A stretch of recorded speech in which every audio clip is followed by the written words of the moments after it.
Lecak, lingkungan kaya teks dimaknai sebagai lingkungan di mana anak-anak berinteraksi dengan berbagai bentuk bahan cetak, termasuk tanda-tanda, sudut belajar yang berlabel, cerita dinding, display kata, mural berlabel, papan buletin, grafik dan diagram, puisi serta berbagai bahan cetak lainnya. Bapak Ibu guru hebat, perlu Bapak Ibu guru ketahui bahwa lingkungan kaya teks merupakan bagian penting dalam pengembangan budaya literasi sekolah. Karena dengan budaya literasi sekolah yang diterapkan dalam satuan pendidikan akan menumbuhkan motivasi dan minat baca bagi para peserta didik. Perlu Bapak Ibu guru hebat ketahui bahwa area fisik kaya teks berfungsi sebagai berikut. 1. Menyediakan bahan dan sumber bacaan bagi murid. 2. Mendorong kerjasama antara murid dan guru dalam mewujudkan lingkungan kaya teks di kelas. Yang ketiga, mengembangkan pengetahuan murid tentang kata, kalimat, dan maknanya. Yang keempat, menumbuhkan minat baca bagi murid di kelas. Bapak Ibu guru hebat, menata lingkungan fisik kaya teks di sekolah merupakan ide tanpa batas bagi kita dan murid kita. Setiap area dapat dimanfaatkan sebagai area literasi. Penataan fisik area literasi hendaknya perlu terintegrasi dengan aktivitas literasinya, bukan hanya sebagai panjangan yang hanya sebagai pemanis ruangan belaka.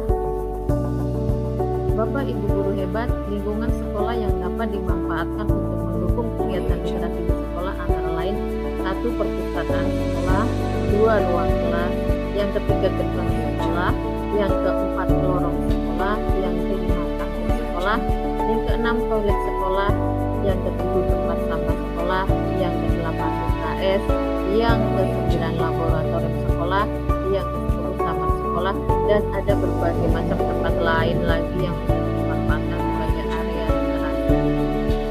Bapak Ibu guru hebat, penataan area kelas untuk mendukung kegiatan literasi dapat dilakukan dengan membuat hal-hal sebagai berikut. Yang pertama, membuat pojok baca kelas. Yang kedua, membuat papan display kelas, yaitu sebagai tempat memajang hasil karya murid atau kegiatan lainnya. Yang ketiga, membuat papan buletin sebagai tempat memajang informasi, misalkan untuk kegiatan karir ataupun informasi dari Bapak Ibu guru yang lainnya. Yang keempat, membuat pohon buku. Yang kelima, membuat majalah dinding kelas. Yang keenam, menyediakan rak buku yang ada di kelas. Yang ketujuh, menyusun petugas penanggung jawab pojok baca kelas. Bapak Ibu guru hebat, adapun penataan pojok baca di kelas yang telah saya lakukan bersama murid-murid adalah sebagai berikut prosesnya. 1. Mengajak seluruh anggota kelas berdiskusi dalam membuat area sudut baca semenarik mungkin. Yang kedua, melibatkan seluruh anggota kelas untuk berkreasi dalam memberikan sentuhan dekoratif yang menarik pada area pojok baca. Yang ketiga, mengajak seluruh anggota kelas untuk berkomitmen menjaga dan merawat sudut baca yang telah dibuat. Yang keempat, komitmen bersama untuk rajin mengunjungi sudut baca yang telah dibuat dan dimiliki. Yang kelima, mengajak seluruh anggota kelas untuk mendonasikan atau menjalankan buku bacaan yang menarik yang dimiliki oleh murid ke pojok baca kelas. Yang keenam, menyusun petugas penanggung jawab pojok baca kelas. Yang ketujuh, bekerjasama dengan komunitas lain yang memiliki buku bacaan. Bapak Ibu guru hebat, lingkungan fisik kaya teks di sekolah merupakan bagian penting dalam mendukung dan mengembangkan literasi di sekolah.